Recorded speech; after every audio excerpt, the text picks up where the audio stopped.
Welcome to Colorado Tech People, the podcast where we talk with founders and leaders using technology to solve real-world problems.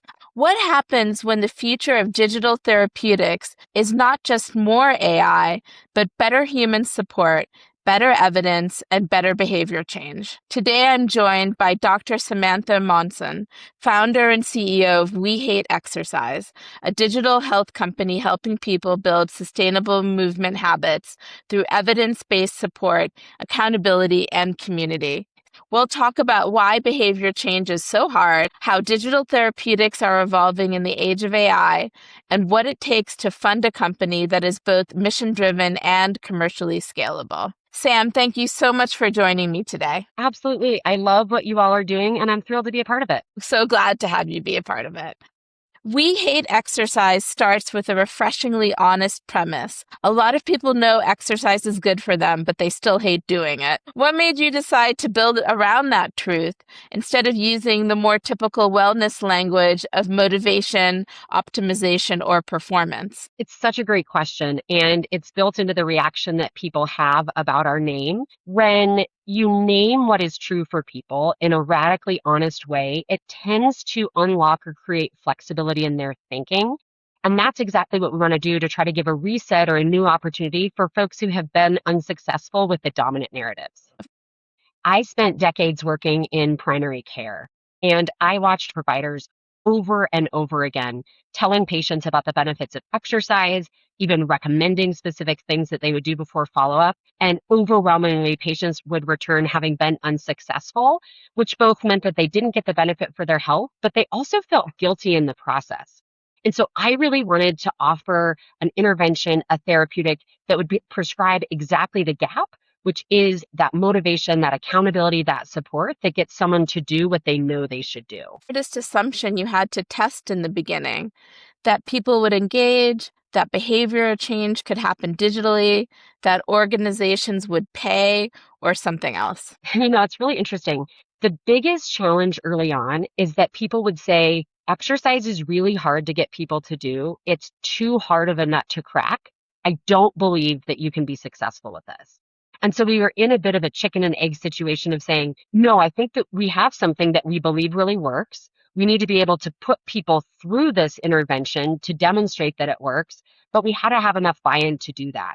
So those early hard conversations, very much pushing the boulder up the hill. Once we started having some early data and we could really show that we do have a success rate, which is unlike anything else that has been seen with other methodologies, the conversation softened and people started to believe. But I can tell you, a lot of people are still very skeptical.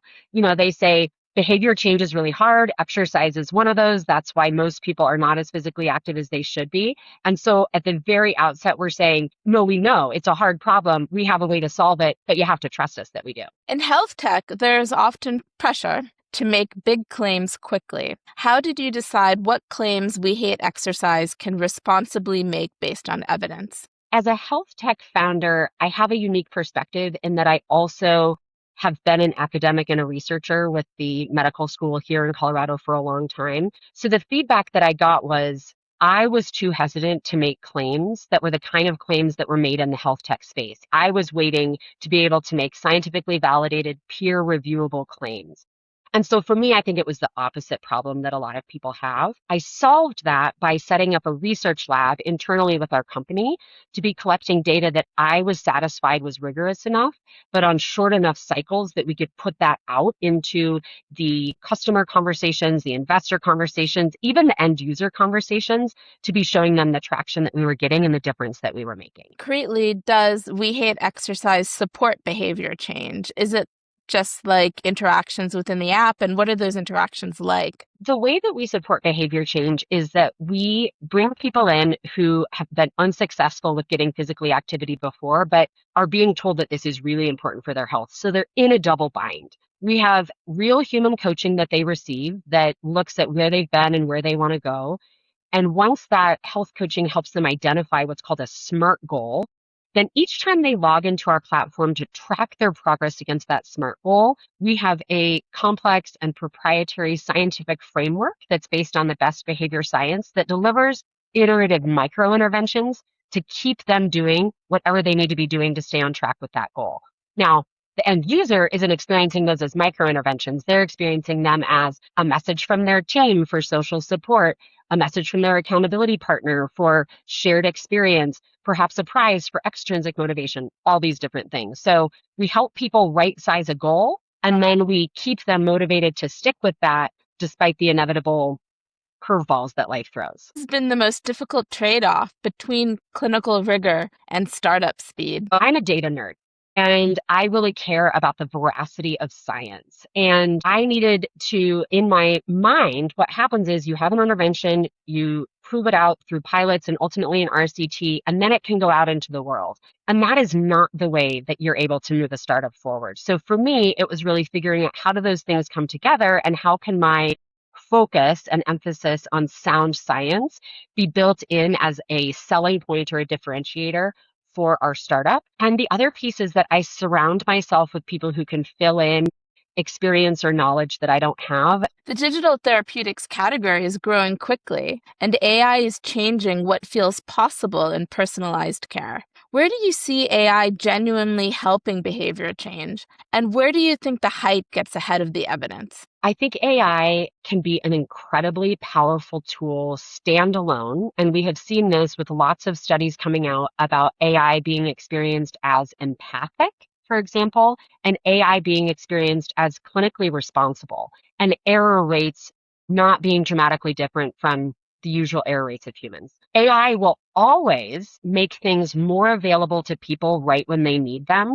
If you need to have a behavior change motivation, and it comes at 5 a.m. when you're trying to decide if you're going to lace up your sneakers and go out for your walk or not, there's not going to be a human necessarily who's going to be available in that moment to you, but AI enabled systems will. And so I think it can help really create patient centered solutions and attuned solutions. I think that the hype comes from thinking that it will crowd humans out from the need to make behavior change possible. And as a clinical psychologist, I don't believe that that's true. I think that there is always an innate human need for other humans who we know share this existential experience with us and who can drive motivation, adherence, accountability in a different way than an entity can.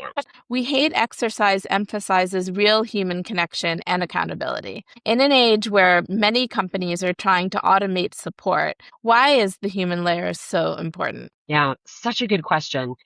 There is an element of support that we're automating. We're also having AI help us get better at knowing what people need and serving up what they need in a more efficient way. But the human layer is important because at the core, when someone is trying to change a hard health behavior, and in particular, when they're trying to do that because their health is on the line, that taps into something that is very mortal and very human. And having another human who's in that with you unlocks a sense of validation or being seen that lets people feel like they can be more brave, but also when they are successful, that they feel more celebrated. And the way that those pathways light up in the brain is stronger and more lasting when it comes from that human connection. How do you think about the line between a wellness product, a digital health tool, and a true digital therapeutic? This is such an important distinction and a very common question that we get, especially when we're talking with potential investors. So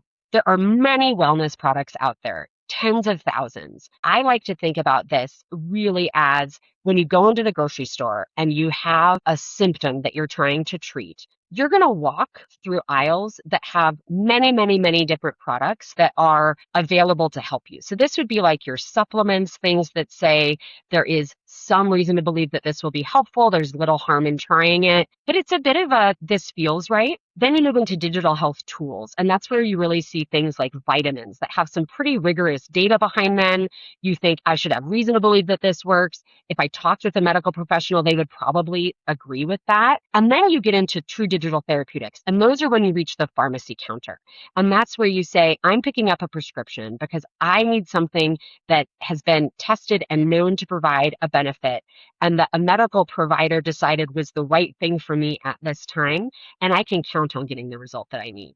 So All are important, but obviously all serve a very different purpose. And is there any regulation around digital therapeutics? Yes, absolutely. So digital therapeutics are regulated by the FDA in the same way that medical devices or medications are regulated.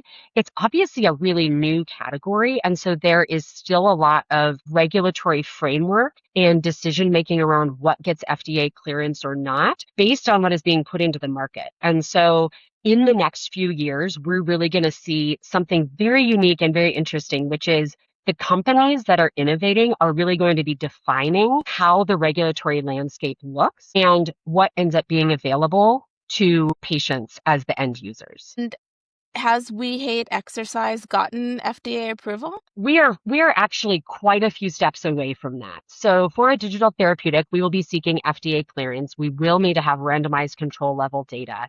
That typically takes 3 to 5 years. Few companies have reached it. So if you think about the number of medical devices on the market today that have been either cleared or approved by the FDA or medications, with digital therapeutics, you're looking at around a dozen. So it's a brand new space. So we are driving toward that, but we do actually have interim steps that are revenue generating before that, because there have been some case examples of companies jumping all the way to digital therapeutics. And while it's so new, that being a risk that their company was not able to withstand. So it's on our roadmap, but we haven't yet arrived. Oh, exciting. For movement and chronic condition management, what kinds of data are actually useful for personalization? And what data can become distracting or even harmful? Thinking about data and the use of data and how it applies to people's experience is that we really want to gather just enough data to know what people need and then to give people what they need and to move everything else aside. With behavior change, including with chronic condition management, a lot of times people get flooded with trying to make too many changes at once or with a change that has too much complexity or too many steps. And so I think data can be really helpful to personalize what does someone actually respond to in terms of observed behaviors, not what they think they need, but what they show through demonstrated behavior they respond to, and then putting those things to the forefront and serving them up in just the right amount to do the job that is needed to be done, and then everything else gets pushed aside. For a digital therapeutic, this is similar to if someone said, we're going to start you on an antidepressant for your depression, you would start a small dose and you would not add more if the symptoms were being well managed by a small dose. Or the same thing with an antihypertension drug. Same idea with behavior change and the use of data to tailor it as the person progresses. If AI could safely support one part of We Hate Exercise experience over the next few years, where would you want it to help? Personalization, coaching support, adherence prediction, outcomes measurement, or something else? I would absolutely say personalization. Really, the heart and soul of the best medicine is that it meets people where they are and that they feel seen and heard and understood such that they can unlock the next step into their journey toward wellness. And I think this also speaks to really pushing the forefront of AI, because creating that personalization is in essence trying to have someone feel that they are known in the way that they would be known by a human in an authentic relationship. So I think it's both pushing the boundary and the frontier of AI, but also in keeping with the spirit of the best medicine and healthcare that we have known to be true, that patient-centeredness. And I think that's really where the magic can happen. Many digital health products struggle with engagement after the first few weeks. What have you learned about designing technology that people return to even when they are tired, overwhelmed, or discouraged? This is a classic problem that people run into, is that you see high engagement in the beginning and then it really trickles off. The key that we have found, and this speaks a little bit to personalization, is that you don't just want to have one solution or one intervention that you're applying in repetition over and over again, no matter the outcome that you're getting, but instead that there are a suite of offerings that the person is being exposed to. And as they go through different life experiences, places in those stages of change, that you respond to that and serve up something different. Humans also love novelty. They get bored if something feels the same time after time. And so part of that personalization too is figuring out someone's unique balance of how much repetition feels familiar and gives me comfort, and how much novelty is needed to keep me engaged and to step back in when I feel tempted to disengage. Have you learned any lessons about where behavior change fails? Like, what are the most common steps at which somebody fails to make behavioral change? Behavior change tends to go well when the setting in which the initial change was framed or started remains stable. So, for example, I decide I'm going to start jogging. I feel pretty healthy. The weather is decent. My provider made that recommendation and I'm going to see them in a few months. Behavior change can often go well in those conditions. The problem is when life inserts variables that make that initial solution no longer viable. So a common thing that we see is that people say, oh, I got sick, so I stopped exercising, and then they never get back to it. So that condition of wellness initially poses a problem. Or I started jogging outside and I live in the mountains. And by the time winter came, jogging outside was not safe because of the ice or comfortable because of the temperature. So I didn't really know what to do. So I just sort of stopped. So what we do is we solve that by having it, instead of saying you're going to have one solution that you're going to do into perpetuity or one strategy that you're going to use, we help catch people as that slippage is starting or even predict it before they see it coming and say, how are you going to flex and how are you going to modify that goal so that it doesn't need to be in a stable setting. It can actually be responsive to instability. Fantastic. You are building We Hate Exercise in Colorado with roots in clinical care, research, and the local startup ecosystem. How has Colorado shaped the company's path so far? In a lot of ways, Colorado is one of the healthiest states in the nation and one of the most physically active. And so in a way, it's a funny place to be building a physical activity program. Because when I tell people in Colorado that the nation and our globe has a problem with physical activity, they don't necessarily believe me because has not been their experience or the experience of people around them. I did like a strangers on the street set of questions in the downtown of where I live. And most of the people responding had some sort of athletic wear on and had just finished some sort of hike or other physical activity. I think that really drove it home. However, because Colorado is a place where a lot of people value this, they also feel very deeply invested in unlocking it for people in places that we know that that is not true. I think the Colorado ecosystem is also innately incredibly generous and incredibly gritty, for lack of a more refined term, where Coloradans, I think, really feel like we want to help each other and we're up for an uphill battle. And I've been buoyed by that community in so many ways. And Colorado has a strong health innovation community as well, but it is not always perceived as the first place people think of for digital therapeutics. What advantages have you found building here? I think that building a digital therapeutic, which you're exactly right, is not something that Colorado is known for, has really been like rallying people to root for the underdog. There is a lot of support of the innovation community and especially the digital innovation community and the tech community to say, we think that Colorado should be on the map and we're going to work really hard to put it on the map. And when we identify companies that are going to be able to do that, we're going to back you because we want to change the narrative and we want to unlock something with you. So I think there can actually be a lot of excitement about being on the leading edge of this that people can really get behind in a way that wouldn't be true for, either of the coasts, for example, where you see more of this type of innovation traditionally coming out. Well, you have an interesting funding story because We Hate Exercise sits at the intersection of health outcomes, social impact, and commercial potential.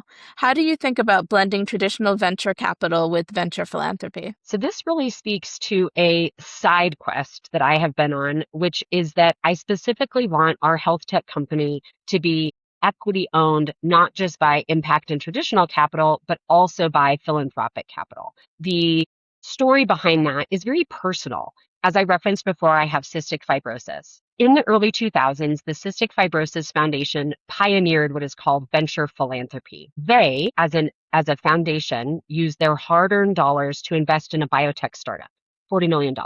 That was catalytic to bring in other traditional capital and to fuel the development of medications, which within recent years have changed completely what it means to live with cystic fibrosis. Those have actually saved tens of thousands of lives and will continue doing that in the future, my life included. Additionally, when the CF Foundation made that initial investment and then sold the royalties of those drugs, that $40 million investment was then, the royalties were then sold for $3.3 billion. So the CF Foundation now has a tremendous amount of assets to be able to fuel continued innovation. So having personally experienced the power of this, as I think about myself now as a health tech founder, I believe that having this type of capital on our side will enable us to do more now, and with returns cycling back into mission aligned entities, it's also going to be doing work out in the ecosystem and building up wellness in many other ways. And the phrase "a rising tide lifts all boats" is exactly that.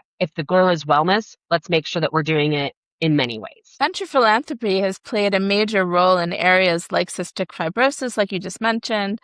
What lessons do you think digital health founders can take from that model? Digital health founders are completely unaware that philanthropic capital is an option for them. Digital health founders are socialized to know that you go through a friends and family round, perhaps, then there's angels, and then ultimately you get VC capital. The thing that they're really missing out on is that philanthropic capital can be a catalyst to get you from one to the other, and it can be more patient if you're in a highly regulated industry like digital therapeutics.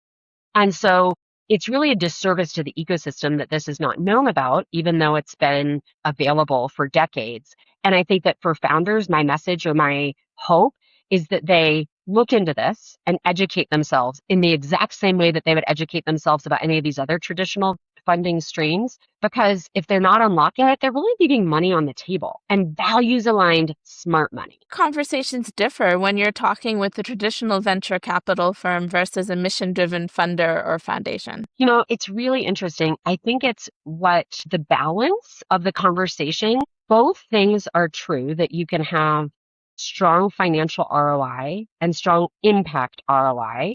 But in a conversation with a traditional investor like an angel or a VC, you're really emphasizing a return of their capital on a many X scale. The conversation is similar when you're talking with a mission-driven funder like a foundation, but you're saying, you know, that balance is still true. We would like to recycle your capital back to you and amplify the amount of assets you have available to do your mission. But first and foremost, we're going to make sure that we deliver an impact ROI. So as a psychologist, we often talk about two things being true, an and instead of an or. And so in both conversations, I'm talking about both sides of this coin, but the emphasis is on what is important for that investor profile. Can you share a story, without identifying anyone, of a participant whose experience helped you understand the deeper impact We Hate Exercise could have? My job is really fun in that as we see people go through our intervention, there are countless stories. One of my favorite ones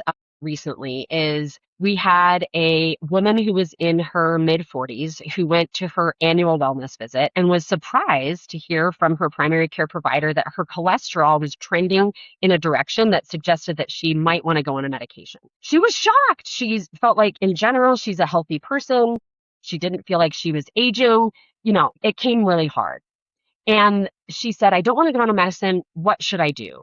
And the provider said, well, you should exercise. And she said, okay, what does that look like? And the provider said, I mean, you could jog and you could do yoga, but I guess our visit's up. So I'm so sorry. Good luck. Come back in a few months. We'll see if you've been able to exercise or if you need to go on a medicine. So she found us. She joined one of our teams. The health coach came to understand that this was her goal. They were able to set her up with an iterative process that started her with really where she was and doing very little physical activity to moving all the way through, but getting very close to meeting the CDC guidelines. First and foremost, she said to us, after being in the program for a couple of months, I just went and visited my niece. I've never been able to pick her up before, but because I've been doing this strength training, I was able to pick her up. And that felt so good for me as a human. Secondarily, she went back to her primary care provider, got her labs rechecked, and they said, okay, the trend has changed. You need to keep exercising, and that's the reality. People need to do this ongoing, but we don't think that you need to do medicine right away. So she also felt like this had unlocked something that could only be achieved previously by a medicine.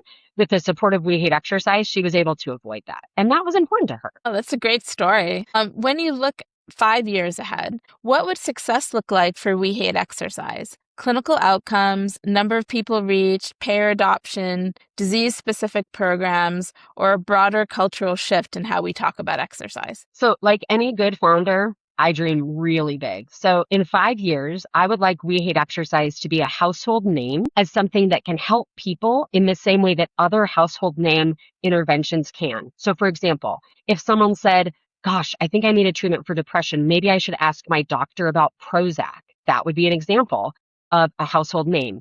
But instead, they could say, maybe I should ask about We Hate Exercise. Maybe a digital therapeutic is a better option for me. Or perhaps someone says, you know, my mom is training toward prediabetes. Is she going to need insulin? Instead, someone would be able to say, you know, my mom is training toward prediabetes. I've heard about this thing called We Hate Exercise. Maybe I should have her ask her doctor about that. So I want digital therapeutics, We Hate Exercise included, to be thought of as a medicine, something that can truly help reverse the course of problematic biologic processes. And the human part of We Hate Exercise, how big is your team that's delivering the service to the users at the moment? And how is it structured? So last question for you.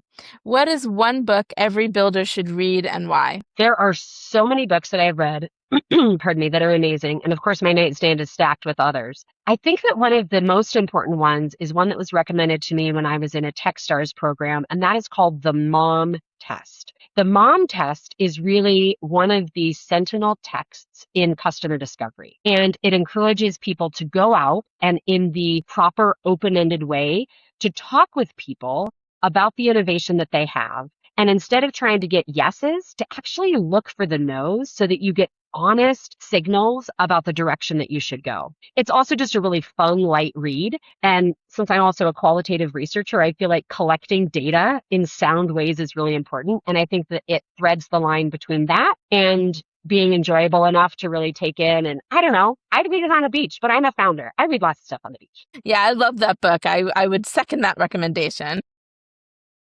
Awesome. Thank you so much, Sam, for joining me today and sharing the story behind We Hate Exercise. Absolutely. It's been a pleasure. What stands out from this conversation is that the future of digital therapeutics may not be about replacing human support with AI, but about using technology to make evidence-based care more personal, more accessible, and more sustainable. We also explored why companies solving real health challenges may need new funding models that blend traditional venture capital with mission-driven venture philanthropy. If We Hate Exercise succeeds, it could change the way people experience movement, from something they feel they are failing at to something that helps them feel stronger, safer, and more connected. Thank you, everyone, for listening today, and see you next time.